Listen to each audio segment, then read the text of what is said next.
One for the landscaping. We could put that in there. Call the meeting to order. Will the clerk please call the roll? John? Here. Jay? Here. Kurt? Here. Bob? Here. Nancy? Yes. Cindy? Yes. Mark? Here. We have a full assembly today. Now it's time for the voluntary Pledge of Allegiance. I pledge allegiance to the flag of the United States of America and to the republic for which it stands, one nation, under God, indivisible, with liberty and justice for all.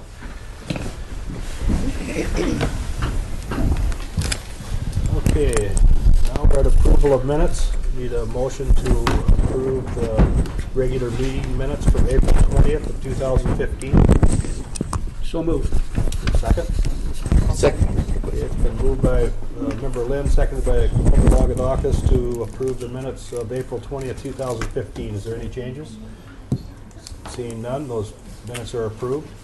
And we need any amendments or a motion for approval of today's meeting agenda. So move. Okay, for a second. Second. Okay, it's been moved by Member Haverlick, seconded by Member Greger to approve today's meeting agenda. Is there any changes? Seeing none, we'll move forward. Public hearings and bid awards. There's none under that item. Nothing listed today there. Is there any visitors with views related to the agenda today? There's one visitor in the audience, and she's from the pilot. So we'll move to visitors' views unrelated to the agenda. I don't see any hands going up there either, so we'll move on to board, commission, and committee reports. Nothing under that item. Nothing under the consent agenda. Nothing listed under the report of other officers. Does anybody have anything that's come up since the agenda was posted? Okay, see nothing. Mayor's report, pretty short today, but nothing was in print. Just for everybody's information, I'll be gone from June 14th until the end of the fishing season, so I'm always available by phone, but won't be able to participate more than likely in the Monday meetings. There was a new school board member appointed on April 27th. Mara Latomsky was appointed to serve as a school board member until the next municipal election of October 6th, 2015. That brings us up to the manager's report. Thank you, Mr. Mayor. The Parks and Rec staff is preparing for Mayfest and the 4th of July. Things are coming along really well. This is the first time to go through it with a little bit short of staff. But congratulations to Heidi and Jamie Cabral for their new baby girl, as Heidi is off for that. Patrick Wilson with PFI has been chosen as the 4th of July's Grand Marshal. It's PFI's 50th anniversary, and the theme will be Freedom Frozen in Time. Little League and high school baseball began last week and continues to keep our parks folks busy. Just kind of a general reminder to the community, this is one of those job duties that the borough is trying to transition out of, looking for volunteers from Little League and other groups to take over some of the maintenance tasks up there to get our budget, continue to keep it in balance. Parks are all open and the bathrooms are ready to go. We are moving a water line down at Sandy Beach to make it more accessible for the Mayfest Rotary meal. Also putting in some additional rock in front of both of the shelters before Mayfest as a rain drip edge and to keep sand out of the shelters. Public Works helped to expand running track at the school. If you didn't see that, it's not a full distance track, but we did add some straightaways for them so the kids can run more like a regular track rather than in a constant circle. Thanks to Carl and his Public Works team that worked on that with the school. We will be using this dry weather to paint crosswalks and curbs downtown. Hopefully this will be done by Mayfest. Public Works is working with PIA and Reed Brothers to install a third vault outhouse out at Greens Camp. This outhouse will be installed at the first large picnic area near the creek and was paid for by the remaining RAC funds. We'll see if we continue to get those funds as federal funds are starting to dry up. Grading and rolling efforts on the streets continue as weather allows, and street cleaning continues on Tuesdays and Fridays for everyone's information. Maintenance staff is helping to apply some fresh paint on the Clausen Museum. Also hope to have that done by Mayfest. And the new sanitation collection truck has been ordered, but we don't yet have a delivery date on that.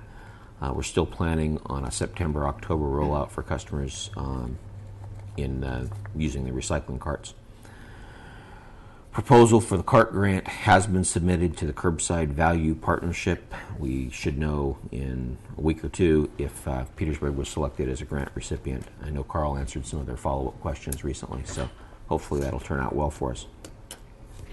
Motor Pool is planning for a small surplus auction. The old Parks and Rec van and the old search and rescue ambulance, old skateboard ramps, and high bay lighting fixtures will be offered for sealed bids.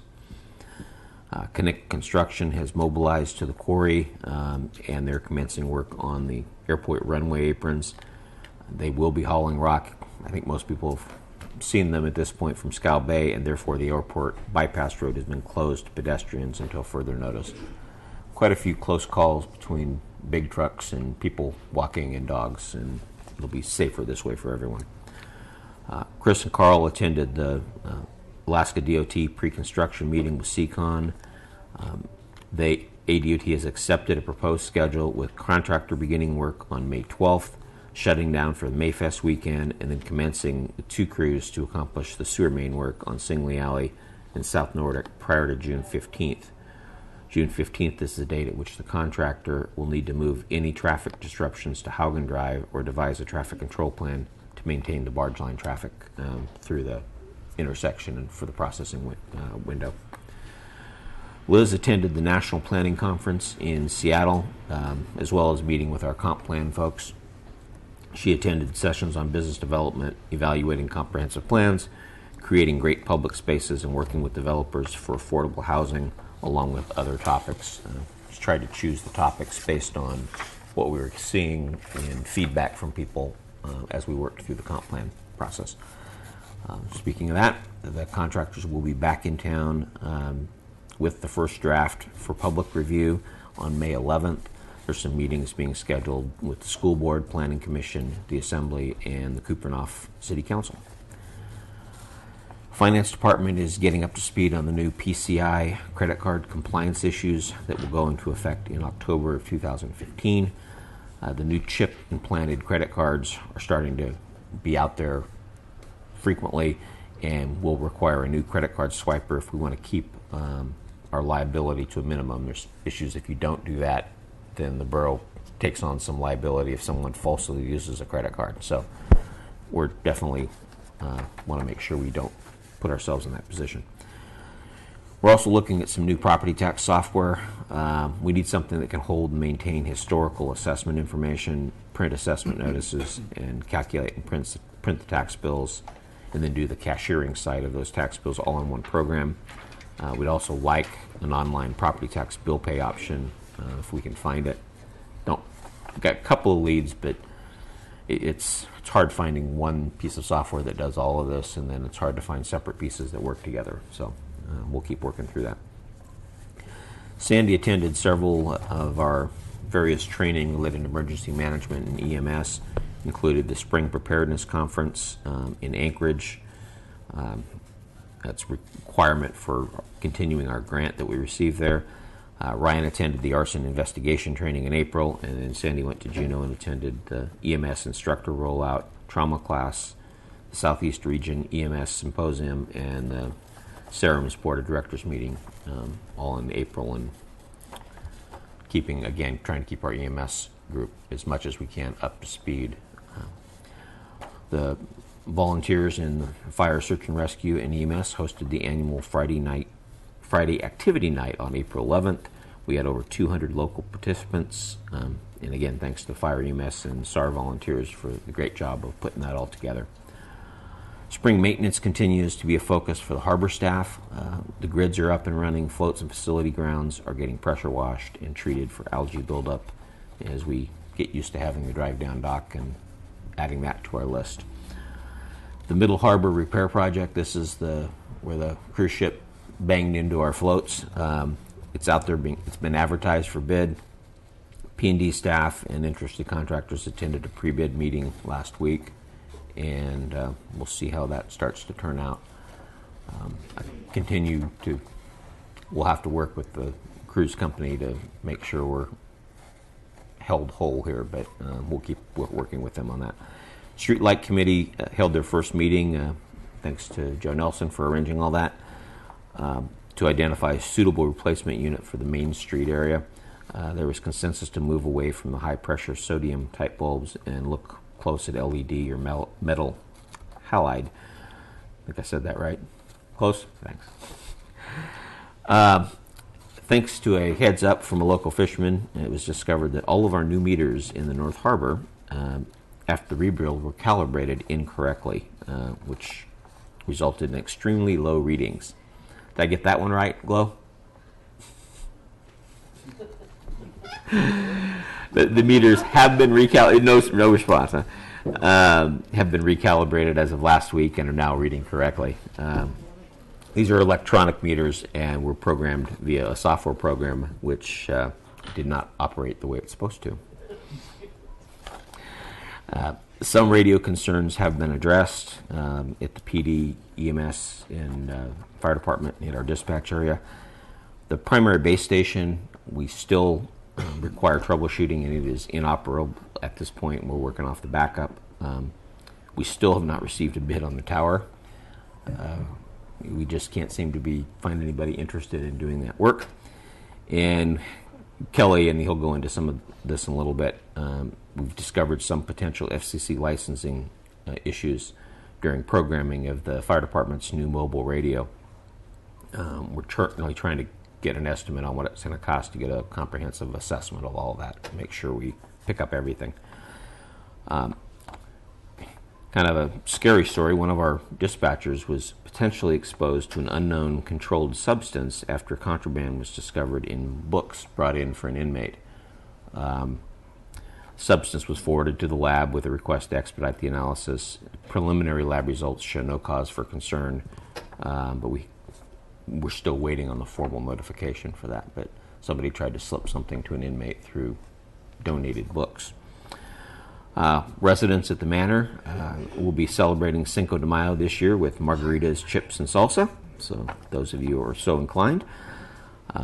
We're having some issues with Medicaid, kicking residents off the Medicaid waiver up there, and whether it's to save money or to new requirements. What that does is our staff ends up picking up the ball to help them go through the appeal process to get them reactivated. It's a lot of work for Sheila and the staff up there, but again, one of the things we do for folks. We do have a state licensing inspection for the facility scheduled for June, and I'm sure we will do well like we always have. And on the library landscaping project, we've been informed by Reed Brothers that they are very, very busy and look like they will not start doing any of the hardscaping work until either fall or early spring. So that is on a long lead time. They have until June 30th of 16 to complete the project. So, and last, just kind of shout out to everybody who wants to be involved. The library is planning their summer reading challenge, and we'll run 2 programs this year. The first is a Read to Me challenge for the younger kids, challenge to buddy up and read together to help those that are maybe struggling a little bit. And the second program is an independent reader challenge for kids and teens. Registration starts May 18th. Great donations from the community so far for the program, and thanks to all who were able to donate. And that's it. Any questions of the manager? Steve, I was just wondering on the transition for the parks going from the borough to the private parties. Do you know what the status of those junk cars will be? It'd be kind of bad to give it to that committee with them on it. I'll punt to Donnie and Kelly because I know they've been working on a lot of that right now. You're talking about the cars that were all along the roadway right there in front By of the ball field, right? Yes, like Craig, in front of Craig Curtis's Right. house. Most of those we found were politely moved by a citizen out in front of our containers making it impossible for us to be able to get into our containers to do work. And so we ended up actually asking Public Works, I believe, to help us to take them up to the dump ourselves. And so that's that. They're all gone at this moment. We are going to be weed whacking that area, putting some extra rock in, kind of cleaning it up, so that way hopefully we can kind of set a delineation where the owners of the house next to it, their property ends, and where the ball fields actually begin for parking for games, because that's actually a premium up there. So that's kind of where we're at this moment. There aren't any dumpy cars there at this time. Thanks. I know every time I leave town, things get better. So Any other questions of the manager on his report? Okay, seeing none, that'll take us into unfinished business. And the first item on the agenda under unfinished business is Resolution 2015-11. This is a resolution supporting the continuation of a curbside commingled recycle program in the Petersburg Borough. I'd entertain a motion to adopt Resolution 2015-11. so move. Been moved by Mr. Haverlick and seconded by Member Strand to adopt Resolution 2015-11. Any discussion? I'd like to, just for the people listening, bring to everybody's attention that I'll just read this letter. It's, I, Angela Davis, would like to withdraw my resolution petition for the continuation of the Blue Bag program in the Petersburg Borough. In light of the approval of Resolution 2015-09 having been approved, I do not feel it is in the best interest of the community to have increased garbage rates and to have two competing recycling programs. So that required the signatures of all 12 of the sponsors of that initiative petition, and we have a copy of that. So it looks like we'll just be moving forward with the Blue Cart program for people interested in participating. So the public listening could get that info. Any other discussion by any assembly members? Bob? Yeah, I'd just like to thank the sponsors, the petitioners, for looking and drawing that back. I think it really helps in the long term. I also think that the petition process, I hadn't been through it before, but I hope we keep this petition process very simple. At least that's what was, as I saw it, that's what was intended in the charter. That you don't have to have a Philadelphia lawyer to build a petition or build a resolution, whatever you're trying to do. I hope whatever we continue to do, it stays simple. But anyhow, thanks to those folks for withdrawing it. Any other comments on Resolution 2015-11? I would like to make a comment. Cindy? I wanted to thank Carl because I know you've tried very hard to get a lot of information out there. It's been on Facebook, it's been on the radio, it's been in the paper. I know you've talked to people personally. I know assembly members have talked to people personally. I'm still being approached by people who say, how come there wasn't any information out there? There's been tons of information out there. And I also know that if folks want to call Public Works and ask questions, you folks have made yourselves available. So just wanted to thank you for that. Any other comments or discussion on Resolution 2015-11? Clerk, call the roll. Nancy, Yes. Mark, Yes. Kurt, Yes. Cindy, Yes. Bob, Yes. Jay, Yes. John. Yes. Okay, Resolution 2015-11 passes unanimously.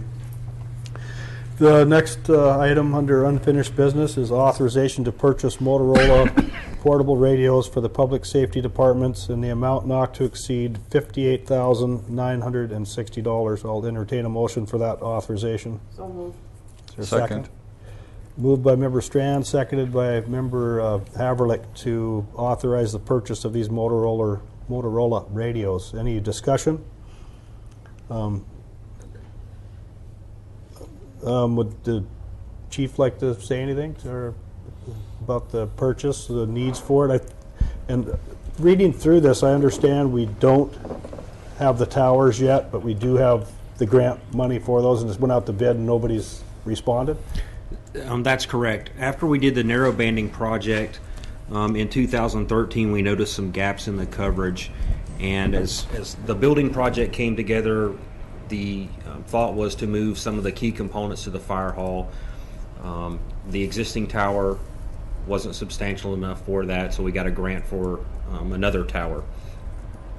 We're still looking for a vendor on that. If worst case scenario comes through and we can't get a vendor, we can mount those components directly to the fire hall itself. But those new components and these portables will definitely help us out and serve as a base as we continue with our communications assessment and meet the next federal mandates coming down the pipe here. Okay. Any other questions? So these radios will be compatible with any new system that we put in a new building if we ever get the funding to build it? That's correct. When you look at those standards, they meet current standards, and the next mandates coming out are expected to come between 2018 and 2022, and these meet all those requirements as well as the new equipment in the building would. Okay. Bob? The question, the radios that you say now that we don't have full coverage with, is your intent then to sell those or to hold on to them, or what's your thinking? Well, and I think Sandy and I need to get together on this. These portable radios will be for the police officers and fire department command staff. The smaller portables that we have now, we still may be able to use those internally for a time, or we may need to surplus them out. We just haven't made that decision yet. Thank you. Any other questions or discussion? Clerk, call the roll. Kurt, Yes. Mark, Yes. Nancy, Yes. John, Yes. Cindy, Yes. Bob, Yes. Jay. Yes. Okay, authorization to purchase the Motorola portable radios passes unanimously.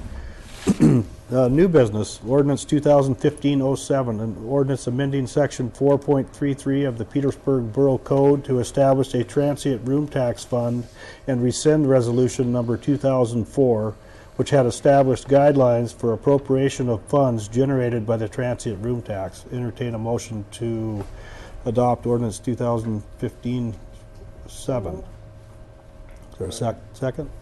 Moved by Member Strand, seconded by Member Haverlick to adopt ordinance 2015-7. Is this in the first reading? I don't see that. Yeah. Okay. Any discussion? Clerk, call the roll. Kurt, Yes. Nancy, Yes. Bob, Yes. Cindy, Yes. Jay, Yes. Mark, Yes. John. Okay, resolution 2015-07 passes unanimously in its first reading. And that brings us to resolution 2015-10, a resolution of the Petersburg Borough setting the millage rate for the fiscal year July 1st, 2015 through June 30th, 2016. I'll entertain a motion to adopt that resolution. So moved. I'll second. Moved by Member Strand, seconded by Member Lagadakis to adopt resolution 2015-10. Any discussion? Clerk, call the roll. Nancy, Yes. Bob, Yes. John, No. Kurt, Yes. Jay, Yes. Mark, Yes. Cindy. Yes. Okay, resolution 2015-10 passes. That's setting the millage rate for this fiscal year with a 6-to-1 vote with Member Haverlick in opposition. The next item on the agenda is the Electric Department Headquarters Building Remodel Options Presentation. So the floor is yours. And Linda Millard with Millard and Associates Architects is architect for the project and will do the presentation. Good afternoon. I'm Joe from the Power and Light. We've had a number of issues with the present building that we felt like needed to be addressed. So there were three main areas that we wanted to look at. First and foremost, there are some code issues, not only for the folks that work there, fire safety codes, but also with access codes, ADA codes. So part of this project is to address those concerns and mitigate that. The other thing is that we have our new heat pump system installed now. It would be nice to have a building that's insulated. Even with the heat pump system, wintertime things are pretty drafty. Summertime, especially when we're generating, the temperature upstairs there exceeds 80, 85 degrees. There have been times when we have the annual outage, that we've actually had to send staff home because they couldn't work in that heat. So with the exterior insulation, this insulation system, an old building like that, it's difficult to insulate it in the sense that there are a lot of headers and things like that inside the walls. So if you tried to blow in insulation, you wouldn't be able to get it through these headers. So the most convenient way, the one that makes the most sense, is to put hard insulation on the outside of the building and then cover that with a new siding system. It makes the building look better, which is good for our main junction here in town, and gets the insulation taken care of. And then finally, we thought at the same time we would try to do something with the corner there to try to gain a little visibility around the corner for those folks coming down the hill, stopping on Haugen to turn onto Nordic. There's that blind spot off to the left. So we looked at 3 different options, and that's what we're going to present to you today to mitigate that, try to provide some visibility around the corner without having to drive out and block the crosswalk there. So I guess that's about it. Without further ado, I'd like to introduce the architect, Linda Millard. Good afternoon. Thank you for having me today. Been working with Joe on 3 options for his building. It's a handsome and in fair shape older building that has a lot of value to it. Our approach was nothing drastic, just keep it very utilitarian functional and just improve it for the long term. Joe talked a little bit about how we would approach insulation of the walls, which was a remote siding system. The vinyl siding should be replaced soon anyway, so this is a good time. We would look probably at a wood siding, horizontal wood siding system, but it could be mixed with some metal siding, particularly on the back side, which I think was actually the historic siding.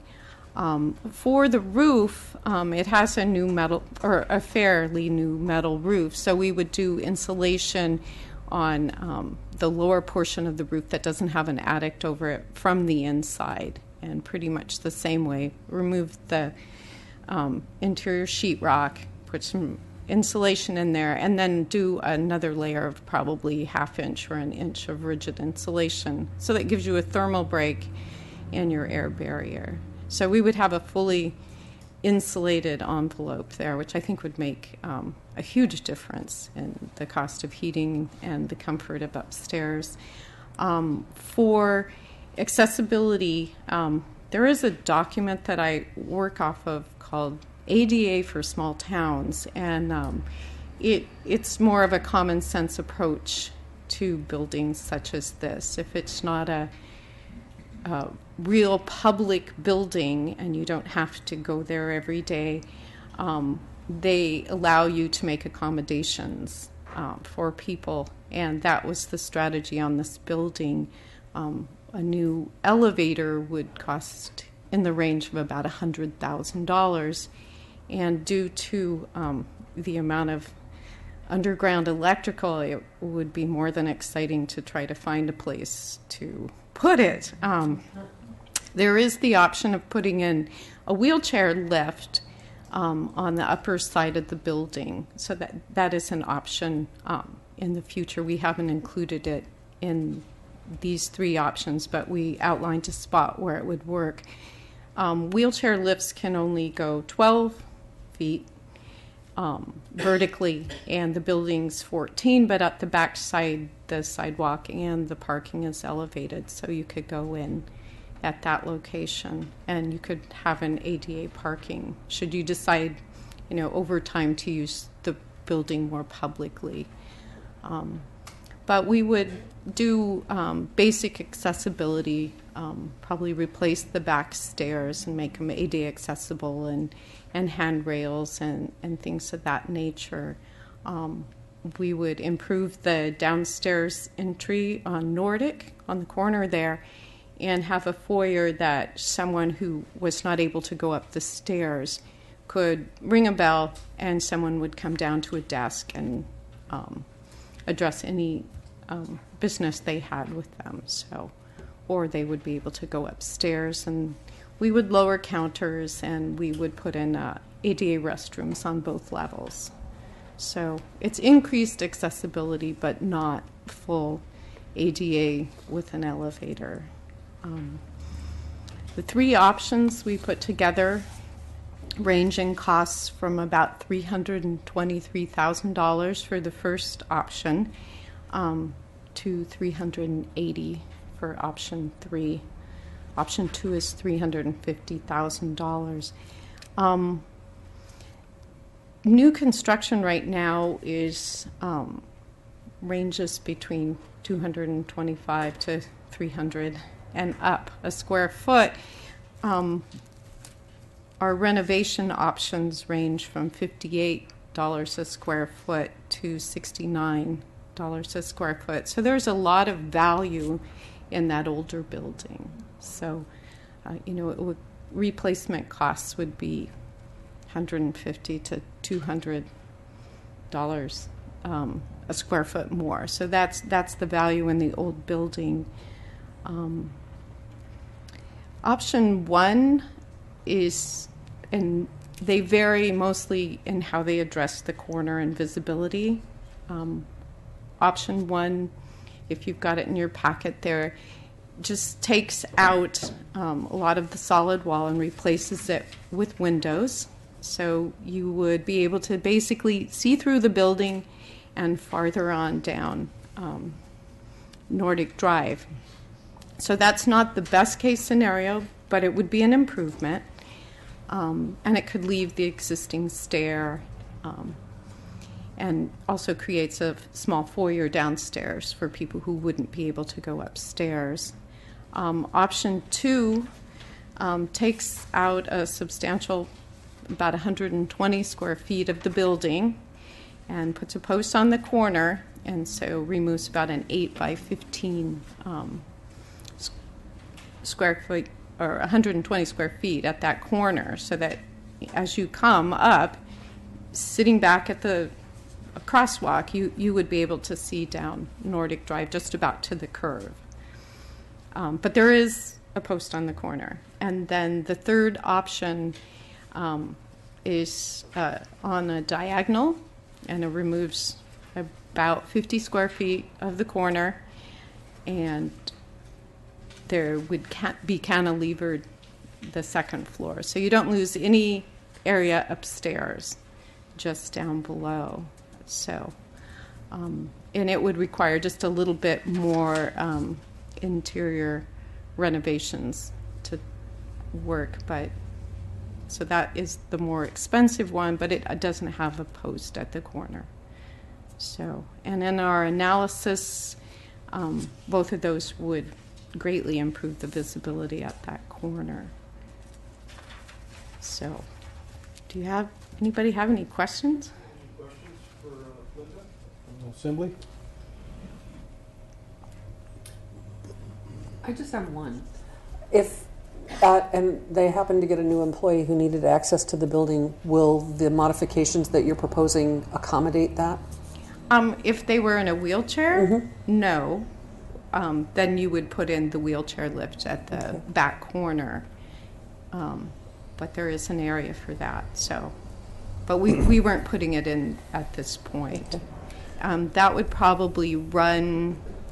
We're actually putting in the sidewalk. There's quite a few site improvements with this too. We're putting in marquees covering, portions of the stair, making that entry very visible. But that would probably be another $60,000 realistically, but it wouldn't affect the use of the building very much. So. Any other questions, Kurt? What was the elevation on the back of the building to the upstairs? I'm trying to find out here. I thought I saw it one time. There's a 4-foot difference between the very front of the building at Nordic and where the parking is. Okay. So, And then, so the entrance up there would then be 10 feet versus 14 feet? Okay. right. So And then you ramps could are out use. of the question? Pardon? And a ramp is out of the question back there? It would be a very long ramp, but you can go up 10 feet, but it would be pretty hard to accomplish. So it's a lot of ramp. Could be done. It would just take up a lot of that parking area. So Okay, any other questions of Linda? John? And I guess this would be more for Joe, putting this, $300,000-$400,000 into this building, would it decrease your cost enough over so many years to where it would pay for itself? The savings, I assume you're talking about an energy efficiency? Well, I'm just trying to see why, we would, to give a rationale for doing this. The rationale is what I mentioned to begin with, which is code compliance. We have a building here that dates back to I think the late 1920s. I have a picture of it in about 1934. And of course, over the years we've done some improvement to it, but this will bring it a long ways towards getting it into the would you say recent times and recent codes. So the whole intent was not to make it pay for itself or have super energy efficiency. The thing was to code compliance, creature comfort for the people that work there, and increase the visibility of the corner.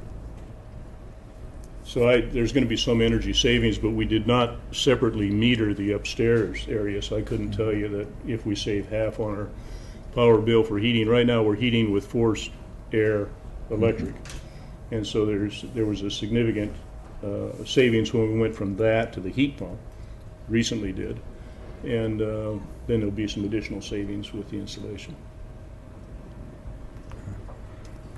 I could add just a little bit more. Maintenance-wise, this would probably give you another 50 years on the building, done well. Okay. So the problem with the vinyl siding is that water eventually gets in back of it. It's a little like putting wet clothes in a plastic sack. Okay. So, over time, it will start to deteriorate this building and the structure. So this should take care of it maintenance-wise for a very long time. And because of the smaller interior renovations to do bathrooms and things like that, we would do new finishes upstairs. So it would be very similar to having a new building. So it'd be the addition of 50 years of life of the building would be probably the biggest plus. Definitely, yeah. I mean, I think you could probably get. How old is the roof? I'm not sure. It predates me. It's somewhere around 15 years old. Yeah, so you probably get another 10 years out of that, but the siding should last. Could last 25 to 50 years, depending on its maintenance. So I think that's what this is doing, plus decreasing the energy costs. But unfortunately, they're not separately metered, so we'd not be able to tick that off on something. Kurt, you had a comment? Or? Yeah. What's the cost difference between option 1 or 3 and option 2? 30. Option 3, there's two things. One is the second floor is cantilevered, so there's more costs structurally to make that happen. And because of the angle, it required some more renovations downstairs to be able to link it takes a little bit of the shop area to link the back shop area with the front. That restroom down there is shared by the staff of the lower floor in the shop. So we talking another 100? No, it's a little less than $60,000. Oh, it is, okay. So. Well, one question for Joe, maybe, if I can. Sure, move in. Kurt, go ahead. Joe, what's your preference? Well, the between most options. expensive one, of course. No. No, I'm with you. I'm with you. I like My- option 3 myself. You know? My preference is option 3 for a number of reasons. Option 2 would be fine, gives about the same amount of visibility, but I don't like that post out there. The building's been hit several times by tractor trailers trying to turn that corner. Even the school bus can't turn that corner and stay in the lane. They have to wait until the traffic clears and go out into the other lane to turn that corner. So I'm not really in favor of that post out there. I'm not real good with aesthetics. I'm an engineer, not an architect, but to me, the aesthetics is better with the 45 corner. The customer access is better. They're off the street. Entry in and out of the building, I think, is nice. The way it is now, as soon as you open the door, you're in danger of being run over. So option 3 is my preference. I was hoping, see, we're at the 20% design stage, and then moving forward, we have to select an option to move forward. We can't do all 3 of them. So I was hoping that I could get a consensus from you folks on what you prefer to see moving forward. But my option is 3. Joe, sorry. Am I correct that next step would be to get the design documents? You know, after if the assembly approves an option, then taking the design options to what is that 95% or whatever the you know, and at that point we would bring it back to the assembly for permission to go to bid or not. That's correct, and if there's any variation in the budget, then of course we have to come back to you folks about that. Right now, this 20% is kind of it's a pretty good figure, but it's going to have to be refined. Okay, so Linda, when you gave the numbers between options 1, 2, and 3, I wrote them down as 323,000 for 1, 350 for 2, and 380 for 3. Is that the correct numbers? Right. And then, how much would it cost to get us from the 20% design, which where we're at now, to the 95 or whatever the next level is? We have a contract to do the. Oh, we already have the We already- contract to do Right. it up to a The assembly had 95% already design. approved that Okay. earlier, yes. So that's So- a moot point then. Right. And these are cost estimates from HMS, and they have done very well. So we think they're, and as we move forward, should you choose one of these, we would endeavor to keep that as a budget figure and you know, make accommodations for that if it looked like things were going up in cost. So we would really try to keep it at that level. So. Okay. Any other comments or questions from John? I just have one. This is probably jumping the gun. If we went with any of these options, would we be able to put in a local hire preference? I don't know if you can do that or not. Joe, do you have an answer for that, or is anybody, Steve? Maybe I you- can. I mean, we're not using any state grant funds, so the assembly could, I think under our bid specifications, could choose to, or, Carl? I'm trying to think. Yeah. I'm not sure if we can or not. But I know there's something in the code about Yeah. Well, that would be good information maybe to have Before we before get to we that went to point. bid after we got the design. Yeah. Okay, Yeah. probably. That's why it's maybe premature. Yeah. Okay. Thank you, Carl. Sorry about that. Put you on the spot. So I guess we're looking now for maybe a motion to pick an option and see if we, See how I like option 3? I'd like to make a motion that we adopt option 3 and run with that one. is there a second? Second. Okay, motion's been made by member Walhuter and seconded by member Lynn to approve option 3 as the option for the remodel of the power and light building to move forward to the 95% design. Any discussion on that? Jay? Looking at these design options, I really thought it was only between 1 and 3. I echo your concern about the post there on the corner. Exactly. It's not when that'll get T-boned and taken out, but yeah, just when. Soon. And I think option 1 is a poor option, so yeah, option 3 makes a lot of sense. Safety, form, and function. Looks good. Okay, any other comments or discussion? Clerk, call the roll to vote for option 3 as the preferred option. Cindy, Yes. Jay, Yes. John, Yes. Mark, Yes. Nancy, Yes. Kurt, Yes. Bob. Yes. Okay, it passes unanimously to move forward with up to the 95% design stage for option 3 as it was presented to us today. Thank you. Thank you. Thank you. Okay, any communications? Yes, Bob? I have one. Okay. I spent Saturday with the hospital board and staff going through their strategic plan and looking at their priorities for changes in the building and so on and so forth. I came away, I won't bore you with, I learned so much about the workings of a hospital. I won't bore you with those, but I did come away with three items I'd like to share. One was the dedication of the people, I'm talking about the staff and the board, trying to make things work in an environment where there is the major changes in Medicare that are coming and Obamacare. When the staff talked about what they had to do and the fact that those changes were taking place, I was shocked, actually. That it's not just it's almost every day they're having to make major changes in how they provide services, how they code it, how they do things so that people can benefit from it. And it is a major change that they're dealing with. The second item was that I came away with is that I came away strongly feeling that it's time we're going to have to start sharing some resources. They have some really good ideas about things that need to be done with that building, and I won't bore you with all the priorities because I know they're going to come share them with us. But I think there's opportunities to get grants and to do some other things, but frankly, they don't have the skills to go research in some of those, and I think we're going to have to help them. I think we're going to have to share some resources here in the longer term.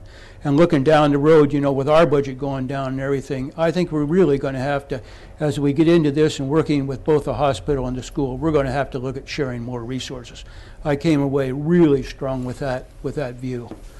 And the last one is that I know we talked about it, and I encouraged them, and I know they're going to come forward with some of these ideas on priorities and so forth.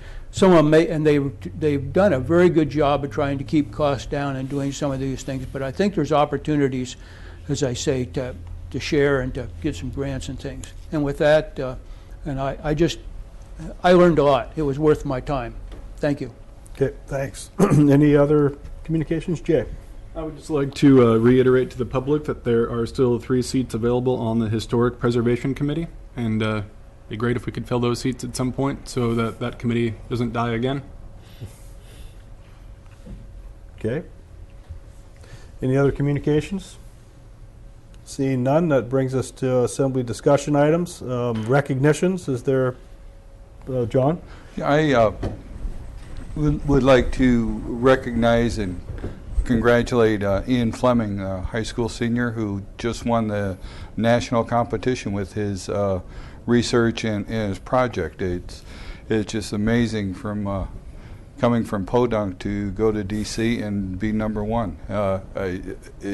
I really like to thank his parents and him for just doing an excellent job. All right. Yeah, I've read that. That was pretty impressive. Any other recognitions? I probably should have brought this up under the mayor's report, but I guess people will recognize it in the near future here. GLOW is going to maybe add a sign to a structure in the harbor. We talked about it, and Wrangell did it to show support for their sporting teams, and on their new travel lift a couple years ago it says Home of the Wolves.